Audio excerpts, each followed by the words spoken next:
Ouais, hey, bienvenue tout le monde sur une nouvelle vidéo de Hero of the Storm.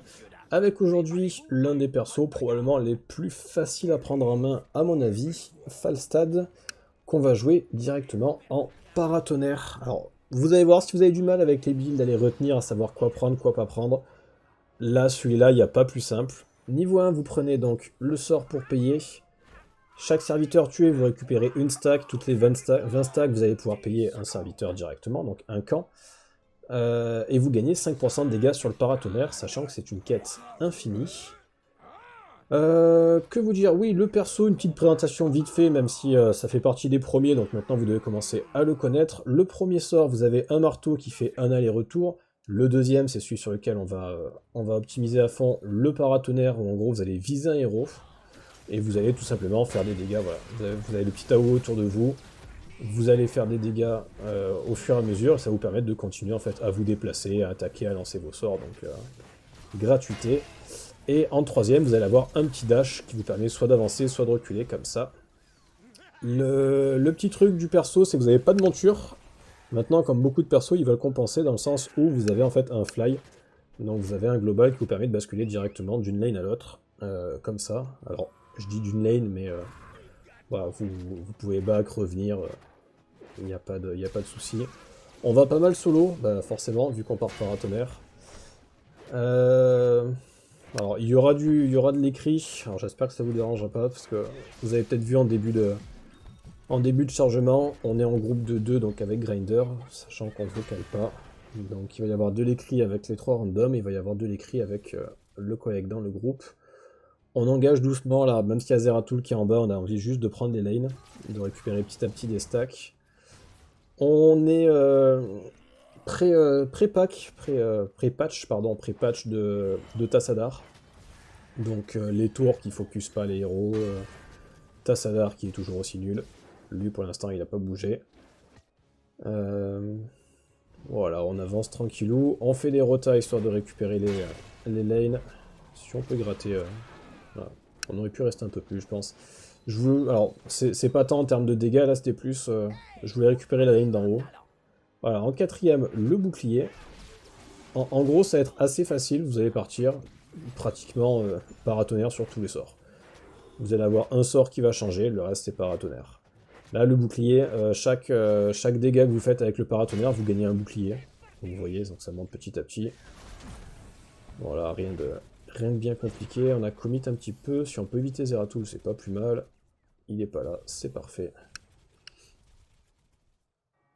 Voilà. Oh, bon, on attire, on s'en fout. Vous voyez en bas, on est à 34 stacks. Le paratonnerre qui repart. On fait des dégâts comme ça, voilà, c'est... Là, vous n'avez pas de problème de placement, parce que vous mettez votre paratonnerre, s'il faut reculer, il faut reculer, si vous avancez, vous avancez. C'est pas un sort canalisé, donc de toute manière, vous allez claquer vos dégâts quoi que vous fassiez. On repart en haut. Alors, je pense que j'aurais pu partir en haut sans prendre la fontaine, j'aurais pu TP avant et partir en haut. Maintenant, là, je voulais prendre encore une fois la wave. Je suis un petit peu en retard sur mes décales, pour être tout à fait honnête. En bas, on voit qu'ils ont pris le camp, il y a Zagara contre Zeratul, donc on devrait pouvoir le récupérer. Est-ce que là, on l'a? Non. Elle va sûrement se faire exploser. Voilà. On l'oblige à réavancer en récupérant le... Enfin, en faisant mine de le récupérer, en tout cas. Bon, elle commit un peu. Kerrigan qui est descendu. Bon, là, ça se fait de toute façon. Il n'y a pas de nouvelles de Mal'Ganis en plus. Je sais pas trop ce qu'ils font. Alors, là, en plus, avec le hook. Impeccable. Allez, ça, c'est tout bon. À l'inverse d'une Nova, par contre, les stacks, vous n'allez pas gagner de... Vous n'allez pas gagner de stack quand vous faites des kills de héros. Là, c'est vraiment que les serviteurs. Donc, voilà, charger à bloc. Donc voilà, il faut vraiment... N'hésitez pas à solo. De toute manière, vous avez votre global qui vous permet après de basculer à peu près n'importe où sur la map. Alors, en termes de distance, là, sur cette map-là, c'est la moitié de la map, approximativement. Alors, le seul truc à faire attention, voilà, là, contrairement à ce que je viens de faire, c'est quand vous avez la vision sur rien, de ne pas le claquer, au risque de ne plus avoir de mana. Voilà, Zeratul qui va malheureusement nous déchirer. Voilà, là, on n'a plus de mana, donc on peut mettre de paratonnerre. Donc, pas de paratonnerre, pas de bouclier. Et pas de bouclier, c'est la merde. Bon, en plus, le Zeratul, enfin, toujours agréable comme perso. Ça a du burst, ça a de la move speed, ça a de la TP. Mais bon, on a fait une petite erreur de placement. Voilà, vous voyez, en termes de distance, du TP, on arrive directement sur notre lane. Donc, ça facilite. Surtout sur cette map, on a besoin d'être un petit peu partout. Les objectifs sont ciblés, donc quand il y en avait 3, ça permet d'en prendre un top, enfin, oui, un top ou un bot et de décaler sur les autres. Donc ça met de la pression. En plus, en 1 contre 1, honnêtement, il n'est pas évident à prendre. À partir du moment où vous montez votre build paratonnerre, vous allez faire des dégâts de plus en plus costauds, puis vous allez gagner plus de boucliers, vous avez une espèce de cercle vertueux comme ça. Oh là, voilà, on a un joli freeze. Le freeze sous les tours avec Diva qui nous attaque, ça fait toujours plaisir. Bon, après, on a la vision sur Zeratul, sur Lunara, donc a priori, on ne devrait pas exploser non plus. Voilà, on ping juste aux alliés qu'on peut fly d'ici 30 secondes. Mais bon, on est en 1 contre 1, donc de toute façon, on est bon. C'est pas comme si c'était un de moins. Mais voilà, vous voyez, typiquement, Diva est obligée de rester avec nous, parce que sinon on fait un trou. Mais là, elle décale, on récupère notre 3ème stack, on paye le camp. On reping, comme quoi on arrive dans 6 secondes, maintenant on voit qu'il commence à faire des kills. La bourrasque qui est sympa, mais maintenant je préfère l'explosion. Voilà. La bourrasque peut être cool pour aller contest un boss, ce genre de truc. Maintenant, teamfight, l'explosion, vous avez de base 120 secondes de recharge, mais vous gagnez 25 secondes par héros touché, donc si vous en touchez 5, vous le reclaquez quasiment dans la foulée. Donc, non, je trouve ça plus intéressant de base, au pire des cas, même pour des push, puis quitte à contest un boss, c'est bien de les repousser. Maintenant, en teamfight, si on peut aussi les burst, c'est pas plus mal. Zeratul qui peut se tenter cette fois avec le paratonnerre. Oh là, il fait mal quand même. Oh putain, il s'en sort quoi. Bon. Ah, non, on a été un petit peu greedy. On a essayé, tant pis, il a survécu. Un pour un, on aurait pris, vu que de toute façon on revient plus rapidement sur la lane. Là, ça nous arrange pas vraiment. Lunara qui meurt en bas, c'est plutôt cool. Voilà, ça se fait. On fly vite au mid pour y récupérer les stacks. Ouais, bon, on n'est pas forcément très haut en termes d'XP, mais voilà, on n'est pas comme un... Comment dire, comme un... Alors j'allais dire Xul, maintenant il a un petit peu bougé, mais on n'est pas le genre de perso qui peut soit solo, soit teamfight en fait. On a un build qui part full teamfight, full dégâts sur une mono-cible, mais qui nécessite en fait de stacker tout simplement. Donc on sera bien dans tous les cas en late game, vu qu'on a une quête infinie sur le niveau 1. Parce que là voilà, on a payé le cas en haut, donc on a payé 3 stacks, ça veut dire qu'on a pris 15% de dégâts sur le paratonnerre. Le paratonnerre fait 25% de dégâts à chaque fois qu'il tape. Qu'est-ce que... Ok, bon, on a tué le mecha de Diva, mais qui a quand même claqué son mecha. Pourquoi pas. Et là, vous voyez, donc, augmente les dégâts, pardon, c'est 20% maintenant à chaque fois qu'il tape, plus le fait de gagner du bouclier, plus tout ça, ça va ultra vite. Alors là, on décide plutôt de faire un trou, on a vu qu'il y a l'objectif en bas, mais on essaie d'aller gratter un fort. Je pense que... On avait un petit peu d'avance, donc on avance qu'on perd, mais on prend 3 kills, on récupère le mid, je vais récupérer le top, on est pas plus mal. Voilà, Falstad qui a pas forcément une énorme dépush au passage pour un solo, mais sur le marteau, en fait il faut claquer le marteau avant que les serviteurs se split. Quand ils sont tous alignés, ça se fait sans problème. Sinon il faut essayer de trouver des angles un petit peu étranges.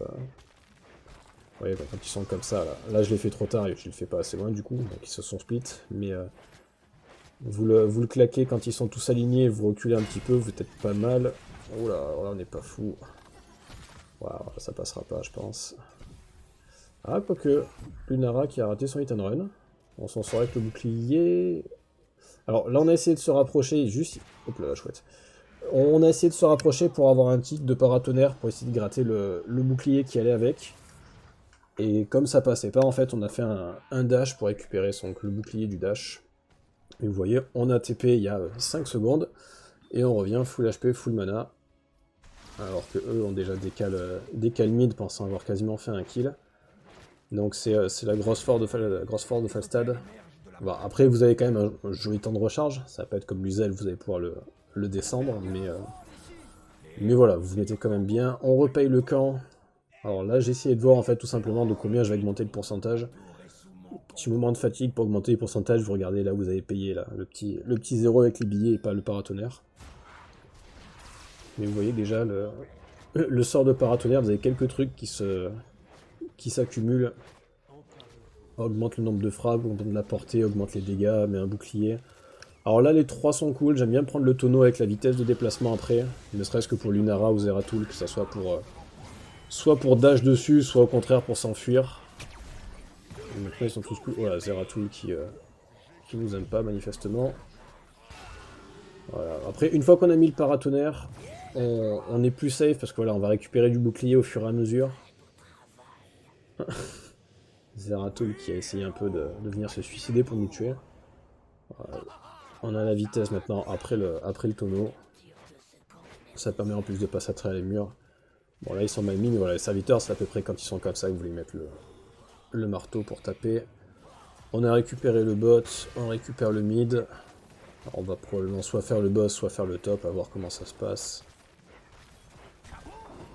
On pourrait fly éventuellement. Bon, on va y aller à pied, histoire d'être tous ensemble.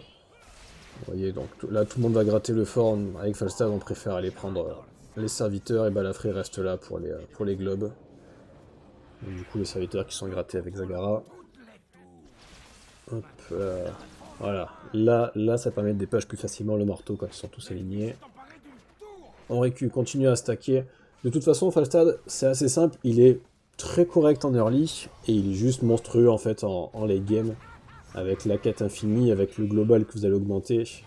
Voilà, je préfère vous le dire aussi maintenant, parce que je suis pas convaincu qu'on aille jusqu'au niveau 20, là, vu la partie.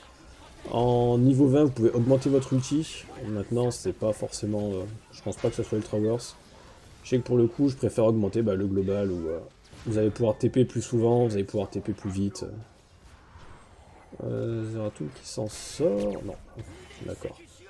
Voilà, vous voyez la vitesse après le dash, comme ça permet d'aller gratter ce genre de kill. Donc ouais, voilà, le niveau 20, vous prenez l'amélioration de la monture, entre guillemets, pour pouvoir avoir des dash, des fly plus souvent, et les fly sont plus rapides aussi. Alors, c'est tout con, mais plus rapide, ça veut dire que si vous faites chase, vous pouvez claquer un fly pour vous enfuir, alors que là, c'est pas le cas, vous allez vous faire contest trop facilement. Bah là, on a pris les forteresses, donc c'est fini. Mais voilà, ça vous donne un ordre d'idée sur le perso, c'est honnêtement ultra simple à jouer. Vous mettez votre sort et vous vous cassez, voilà, vous voyez, c'est monture épique. L'appel des marteaux hardis, sympa, mais monture épique. Voilà, c'est honnêtement le perso ultra simple à prendre en main, vous voyez. Premier dégâts de siège, premier dégâts héros, premier XP, et honnêtement, j'ai pas forcé, quoi. Voilà, encore une fois, si vous avez des questions sur le perso, n'hésitez pas, de toute façon, faudra le tester. Ça fait partie pour moi des persos qui sont ultra simples à jouer et qui sont vraiment très très forts. Merci, allez à plus, bye bye.